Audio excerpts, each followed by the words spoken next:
बिस्मिल्लाहिर्रहमानिर्रहीम। अस्सलाम वालेकुम। Pedagogical solutions with Tahir Abbas के साथ मैं हूं ताहिर अब्बास और आज मैं एजुकेशनल लीडरशिप एंड मैनेजमेंट पर दूसरी वीडियो के साथ हाजिर हुआ हूं। तो जिन दोस्तों ने अभी तक चैनल सब्सक्राइब और इसके कंटेंट को लाइक नहीं किया, उनसे गुजारिश है कि चैनल को सब्सक्राइब और कंटेंट को लाइक कर दें और अपने दोस्तों के साथ भी शेयर करें। तो आइए हम शुरू करते हैं।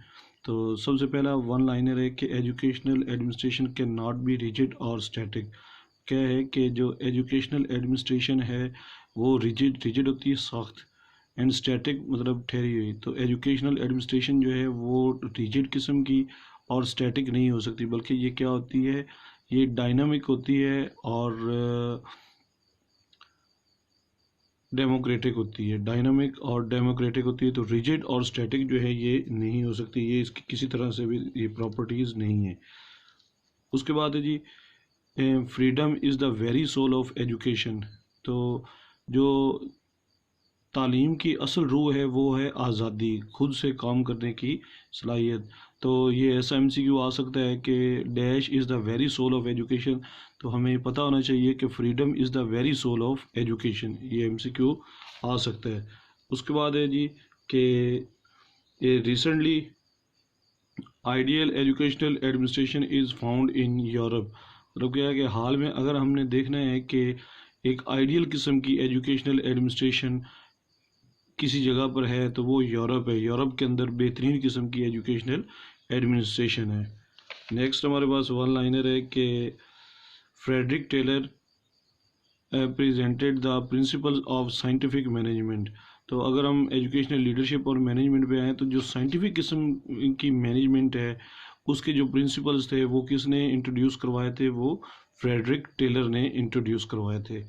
नेक्स्ट हमारे पास जो वन लाइनर है वो क्या है कि Fayol focus on the role of manager.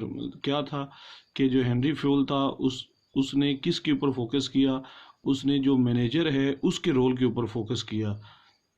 ये मैनेजमेंट के अंदर जो मैनेजर था मतलब उसने एम्प्लॉयज़ के रोल्स के ऊपर फोकस नहीं किया, बल्कि उसने कहा कि जो मैनेजमेंट होती है उसके अंदर सबसे इम्पोर्टेंट रोल जो होता है वो मैनेजर का होता है, और इसकी थ्योरी थी ऑपरेशनल मैनेजमेंट। उसके बाद नेक्स्ट हमारे पास क्वेश्चन है कि वन लाइनर है कि Fayol defined administration in terms of 5 instructions functions which are. कौन से 5 फंक्शंस हैं इसने फ्यूल के मुताबिक एडमिनिस्ट्रेशन के 5 फंक्शंस हैं, विच आर प्लानिंग, पहली प्लानिंग, दूसरी ऑर्गेनाइजिंग, तीसरी कमांडिंग, चौथी कोऑर्डिनेटिंग और पांचवी कंट्रोलिंग। तो ये जो है प्लानिंग मतलब चीज़ों को प्लान करना, ऑर्गेनाइज मतलब क्या होता है उसकी तारीफ़ करना, कमांडिंग या डायरेक्टिंग ये एक ही बात होती है, किसी को काम पे लगाना, उनको हिदायत जारी करना। कोऑर्डिनेटिंग के डिफरेंट ऑर्गन्स जो होते हैं किसी भी एडमिनिस्ट्रेशन के या किसी भी बॉडी के, उनके दरमियान क्या करना, एक राब्ता कायम करना। और नेक्स्ट जो है वो है कंट्रोलिंग। कंट्रोलिंग का मतलब क्या होता है, उसके ऊपर कंट्रोल करना, उसको उसका चेक एंड बैलेंस जो है वो बरकरार रखना। फ्यूल के मुताबिक जो हैं ये 5 फंक्शंस हैं एक आइडियल किस्म की एडमिनिस्ट्रेशन के। नेक्स्ट हमारे पास है जी कि max weber was a German sociologist. तो बेसिकली जो मैक्स वेबर था वो कौन था, वो सोशियोलॉजिस्ट था और उसका ताल्लुक जर्मनी से था। अब max weber presented bureaucratic model of administration. तो मैक्स वेबर का जो रिकमेंडेड एडमिनिस्ट्रेशन का मॉडल है वो कौन सा है, ब्यूरोक्रेटिक मॉडल ऑफ एडमिनिस्ट्रेशन। तो याद रखिएगा कि अभी जो मॉडल चल रहा है, एडमिनिस्ट्रेशन का जो मॉडल चल रहा है वो मैक्स वेबर का ही रिकमेंडेड जो है वो मॉडल ऑफ एडमिनिस्ट्रेशन है। नेक्स्ट हमारे पास जो वन लाइनर है वो है कि contingency theory of administration holds that no single leadership style is appropriate in all situations. Contingency theory जो होती है वो क्या बताती है, वो बताती है कि कोई ऐसा एक भी ऐसा जो है वो एडमिनिस्ट्रेशन का मॉडल नहीं है कि जो किसी एक वक्त के लिए मौजू हो। मतलब क्या है कि बाज़ औक़ात ऐसे हालात आते हैं जब आपके पास एक जो आप मॉडल यूज़ करते हैं तो वो मॉडल जो होता है वो नाकाफ़ी होता है, तो आपको एक से ज़्यादा जो है वो एडमिनिस्ट्रेशन के मॉडल जो हैं वो यूज़ करने पड़ते हैं एक ही टाइम में। तो इसको कहते हैं contingency theory of administration.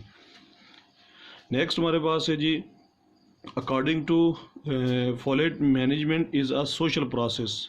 Folate के मुताबिक मैनेजमेंट जो है वो सोशल प्रोसेस, जैसे सोशियोलॉजी है तो ये सोशल प्रोसेस है फॉलेट के मुताबिक। नेक्स्ट हमारे पास क्वेश्चन है जी कि according to Robert Bales successful working depends upon the immediate boss and workers.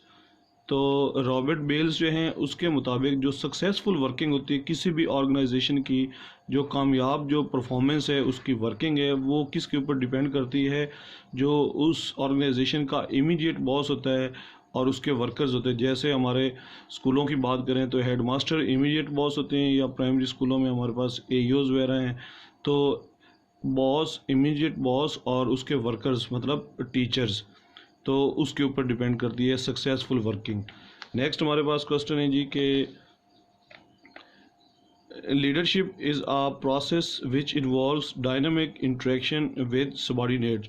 तो लीडरशिप क्या है? लीडरशिप जो है ये एक ऐसा अमल है जिसके अंदर एक जो बॉस होता है उसका एक डायनामिक किस्म का, मतलब स्टैटिक नहीं होता, वो डायनामिक किस्म का जो है वो इंटरेक्शन होता है अपने सबॉर्डिनेट के साथ, अपने मतहत लोगों के साथ। ठीक है जी। नेक्स्ट हमारे पास जो वन लाइनर है वो है according to Daniel Griffith the landmark work in educational administration is decision making. तो डैनियल ग्रिफिथ जो है उसके मुताबिक जो सबसे इम्पोर्टेंट काम है एजुकेशनल एडमिनिस्ट्रेशन के अंदर वो कौन सा है? Decision making. तो ये ऐसे भी क्वेश्चन एमसीक्यू पूछा जा सकता है कि according to Daniel Griffith the landmark work in educational administration is, तो 3-4 ऑप्शन जो हैं वो दिए जा सकते हैं, तो उनमें से डिसीजन मेकिंग जो होगा वो करेक्ट होगा। नेक्स्ट हमारे पास वन लाइनर है कि educational administration is as essential as education. तो क्या है इसका मतलब है कि जितनी ज़्यादा तालीम ज़रूरी है उतनी ज़्यादा एजुकेशनल एडमिनिस्ट्रेशन जो है वो भी ज़रूरी है।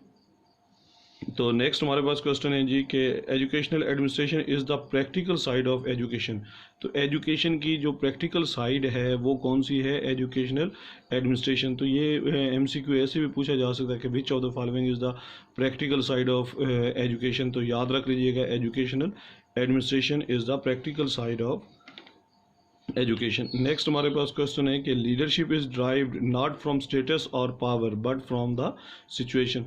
के लीडर जो होते हैं वो अपने स्टेटस से या अपनी पावर से नहीं बनते, या उनकी जो लीडरशिप होती है वो पावर, उनकी ताकत, उनके इख्तियार या उनके मर्तबे पर जो होती है ना वो उससे आप ड्राइव नहीं कर सकते, नहीं ले सकते, बल्कि किससे होती है? सिचुएशन के ऊपर डिपेंड करती है कि कौन किस सिचुएशन में कैसा परफॉर्म करता है। तो लीडरशिप जो होती है is drive from the situation not from the status और पावर। उसके बाद है जी कि leadership means sharing responsibility for achieving a successful outcome.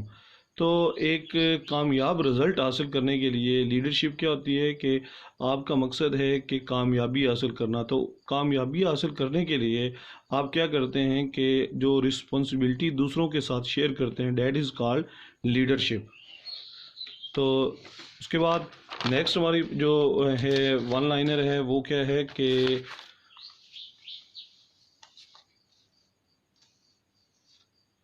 Next है जी कि principle of flexibility in leadership asserts that each individual is different from other, also same individuals may reach a goal with different ways। तो ये MCQ से पूछा जा सकता है कि which of the following principles in leadership asserts that each individual is different from the other, also same individual may reach a goal with different ways। तो ये याद रख लीजिएगा, मतलब क्या है कि ये प्रिंसिपल ऑफ फ्लेक्सिबिलिटी है। तो प्रिंसिपल फ्लेक्सिबिलिटी के मुताबिक क्या होता है कि हर जो होता है ना, हर तमाम अफराद वो एक दूसरे से मुख्तलिफ होते हैं, लोग एक जैसे नहीं होते, हत्ता कि जो एक ही तरह के लोग होते हैं, मतलब जो एक ही तरह के ज़हीन या काबिल तो लोग होते हैं, वो भी क्या करते हैं, अगर उनको कोई काम करने के लिए कहा जाए तो वो काम चाहे कर भी लें तो हो सकता है कि उनका तरीका जो है वो मुख्तलिफ हो। तो इस तरीके को, इस रूल को क्या कहते हैं? Principal of flexibility. नेक्स्ट हमारे पास जो क्वेश्चन है वो क्या है कि principle of flexibility means adjustment according to situation. Principle of flexibility का मतलब क्या होता है कि आप सिचुएशन सूरत हाल को देखकर इस काबिल हों कि आप अपने आप को एडजस्ट कर सकें। इस रूल को क्या कहते हैं? Principal of flexibility. तो ये अच्छी तरह से MCQs के लिए याद किया जा सकता है, प्रिंसिपल ऑफ फ्लेक्सिबिलिटी। उसके बाद है जी, planning is a cooperative enterprise. Cooperative मतलब मिलजुल कर जो एक दूसरे के साथ ताउन करके, तो प्लानिंग जो होती है वो अकेले नहीं हो सकती। प्लानिंग जो होती है वो क्या होती है? हमेशा कोऑपरेटिव होती है। उसके बाद है जी, effective supervision is needed for careful planning. तो अगर प्लानिंग आपकी केयरफुल होगी तभी आपकी जो सुपरविजन है वो इफ़ेक्टिव होगी। ठीक है जी। तो केयरफुल प्लानिंग के लिए इफ़ेक्टिव सुपरविजन जो है वो ज़रूरी है। नेक्स्ट हमारे पास ये क्वेश्चन है कि according to Ayer a supervisor without a plan has no point of departure and no destination. मतलब क्या है कि आयर के मुताबिक एक ऐसा सुपरवाइज़र जिसके पास प्लानिंग नहीं है, जो अपना काम प्लान नहीं करता, अपनी प्लानिंग नहीं करता, वो ऐसे ही है जैसे एक शख्स हो जिसके पास ना तो कहीं रवानगी के लिए कोई मकाम हो और ना ही उसकी कोई मंजिल हो, तो वो ऐसे ही भटकता रहे। तो जो प्लानिंग के बगैर जो सुपरवाइज़र चलेगा, काम करेगा, वो सिर्फ और सिर्फ क्या है? भटक रहा है आयर के मुताबिक। अच्छा जी, उसके बाद है evaluation is the basic function of supervision. Supervision का जो सबसे बेसिक फंक्शन है वो क्या है? इवेलुएशन। ये MCQ जो है वो पूछा जा सकता है। सुपरविजन का बेसिक जो होता है वो फंक्शन कौन सा है? Which of the following is the basic function of supervision. तो आपने याद रख लेना है कि इवेलुएशन इज़ द बेसिक वो फंक्शन ऑफ सुपरविजन। उसके बाद नेक्स्ट क्वेश्चन है कि evaluation is more than testing peoples and rating teachers. मतलब क्या है कि हम लोग आमतौर पर इवेलुएशन को क्या समझते हैं कि बच्चों के टेस्ट करना या उससे जो है वो टीचर्स को रेट करना बच्चों के टेस्ट देकर। तो ऐसी बात नहीं है, ये एक ब्रॉडर टर्म है जिसमें आप ना सिर्फ शामिल होते हैं, बच्चों की टेस्टिंग भी इसके अंदर शामिल होती है और टेस्ट से टीचर्स को रेट भी किया जाता है। लेकिन इवेलुएशन में हम क्या करते हैं? हम ओवरऑल वर्थ भी देखते हैं किसी प्रोग्राम की। ठीक है जी। तो ओवरऑल उसकी वैल्यू वर्थ जो है वो भी इवेलुएशन से ही हम लेते हैं। तो इसलिए जो है ये टेस्टिंग ऑफ पीपल और रेटिंग टीचर से बढ़कर है, आगे है। उसके बाद है evaluation aims at improvement of persons and products. तो इवेलुएशन का जो एम होता है वो क्या होता है कि इम्प्रूवमेंट। ठीक है जी। तो किसकी इम्प्रूवमेंट? पर्सनस की भी और अपनी पैदावार की, प्रोडक्ट की। अगर हम एजुकेशनल एडमिनिस्ट्रेशन लें तो इसमें बोथ टीचर एंड स्टूडेंट दोनों की इम्प्रूवमेंट जो है वो इवेलुएशन का एम होता है। अच्छा, evaluation is a process of making judgements. तो इवेलुएशन ऐसा प्रोसेस होता है जिसमें आप जजमेंट्स करते हैं, चीज़ों के बारे में जज करते हैं। उसके बाद more planning for improvement is possible through evaluation. ठीक है जी। तो बेहतरी के लिए जब एक इवेलुएशन होता है, आपको वैल्यू वर्थ का पता चलता है, तो आप अपनी बेहतरी के लिए और भी ज़्यादा प्लानिंग कर सकते हैं। तो more planning for improvement is possible through evaluation. उसके बाद है जी कि two primary ingredients of Islamic administration theory are उम्मा एंड शरिया। ठीक है जी। तो ये इस्लामिक जो है वो एडमिनिस्ट्रेशन के ये दो प्रिंसिपल्स हैं। उसके बाद है जी कि management focuses on management of people and work. तो मैनेजमेंट किसके ऊपर फोकस करती है? लोगों की और काम की मैनेजमेंट के ऊपर। ठीक है ना। तो ये याद रखिएगा कि मैनेजमेंट सिर्फ और सिर्फ जो है लोगों के ऊपर फोकस नहीं करती, बल्कि management focuses on management of people and work. तो लोगों और काम दोनों के ऊपर जो है वो फोकस करती है। उसके बाद है जी कि नेक्स्ट हमारे पास वन लाइनर है कि administration focuses on utilising the resources of an organisation. कि एडमिनिस्ट्रेशन जो होती है वो किस चीज़ के ऊपर फोकस करती है? मैनेजमेंट आपने देखा लोगों पर और काम पर फोकस करती है। जो एडमिनिस्ट्रेशन होती है वो किसके ऊपर फोकस करती है कि आपकी ऑर्गेनाइजेशन के पास जो रिसोर्सेज हैं उन रिसोर्सेज को आपने कैसे इस्तेमाल करना है। तो एडमिनिस्ट्रेशन उसके ऊपर फोकस करती है। नेक्स्ट हमारे पास क्वेश्चन है कि leadership means motivating other to act in desired way. Leadership का मतलब क्या होता है कि आपने दूसरों को मोटिवेट करना है, उनको माइल करना है कि आप जिस तरह काम चाहते हैं कि काम हो, इस तरह वो आपके मुताबिक जो हैं वो चलें। तो ये फंक्शन है लीडरशिप का। Leadership means motivating other to act in a desired way. तो ये लीडर्स का काम है कि वो दूसरों को मोटिवेट करें कि वो आपके मुताबिक चलें। तो उसके बाद है supervision means to guide and direct the activities with a view to their improvement. तो सुपरविजन का मतलब क्या होता है कि लोगों को गाइड करना, उनको डायरेक्ट करना डिफरेंट किस्म की एक्टिविटीज़ के अंदर, ताकि उनके अंदर इम्प्रूवमेंट जो है वो बेहतरी लाई जा सके। उसके बाद नेक्स्ट हमारे पास क्वेश्चन है a teacher is a leader more precisely. तो याद रख लीजिएगा, टीचर वैसे बेसिकली टीचर जो है वो उसका फंक्शन मैनेजमेंट भी है, एडमिनिस्ट्रेशन भी है, लीडरशिप भी है, चारों ही है। लेकिन बेसिकली टीचर जो है, teacher is a leader. Leader क्यों है? क्योंकि लीडरशिप का काम क्या होता है कि मोटिवेट करना, to act in a desired way. तो टीचर क्या करता है? बच्चों को मोटिवेट करता है कि वो उसके बताए हुए तरीके के ऊपर जो है वो चलें। तो फ्रेंड्स, ये थी हमारी आज की वीडियो। उम्मीद है कि आप सबको ये वीडियो पसंद आई होगी। तो आपसे गुजारिश है कि इस चैनल को सब्सक्राइब करें, कंटेंट को लाइक करें, और ये वीडियोस अपने दोस्तों के साथ भी शेयर करें, उनको भी इनवाइट करें। इंशाल्लाह ताला कल मैं इस सिलसिले में दूसरे टॉपिक के ऊपर मैं वीडियो बनाऊंगा। तो मैं आपको ये श्योरिटी देता हूँ कि इंशाल्लाह ताला जब ये पूरी सीरीज़ जो है वो ख़त्म हो जाएगी एमसीक्यूज़ की, तो इंशाल्लाह आपको तैयारी के लिए किसी भी गाइड की ज़रूरत नहीं पड़ेगी। तो please, it's a humble request to subscribe and like the channel. Thank you so much. अल्लाह हाफिज़।